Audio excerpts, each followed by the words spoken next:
ఈ రోజుల్లో స్త్రీల హార్మోన్ ఈస్ట్రోజన్ అనేది ఉండవలసిన మోతాదు కంటే తగ్గిపోయి పీరియడ్స్ రాకపోవటము, ఇర్రెగ్యులర్ బ్లీడింగ్ ప్రాబ్లమ్స్, ఓవరీస్లో బుడగలు, సంతానం కలక్కపోవటము, బోన్స్ గుల్లబారిపోవటం ఇవన్నీ జరుగుతున్నాయి.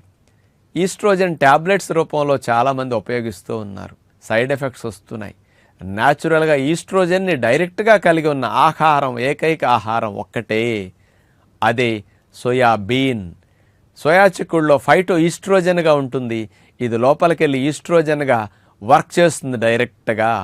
కాబట్టి సోయా చిక్కుడు గింజల్ని నానబెట్టి ఉడకబెట్టి కూరల్లో వేసుకోవటము, మీల్ మేకర్ని వాడుకోవటము, సోయా ఫ్లేక్స్ని వంటల్లో వాడుకోవటము, సోయా పెరుగు, సోయా పాలు, సోయాతో తయారు చేసిన తోఫు, ఇలాంటి వాటిని స్త్రీలు బాగా ఉపయోగిస్తే ఈస్ట్రోజన్ నార్మల్ లెవెల్స్లోకి వెళ్ళే అవకాశం ఉంటుంది. కాబట్టి న్యాచురల్ ఈస్ట్రోజన్ ఫుడ్ లాగా సోయాని ఉపయోగించుకుంటే మంచిది.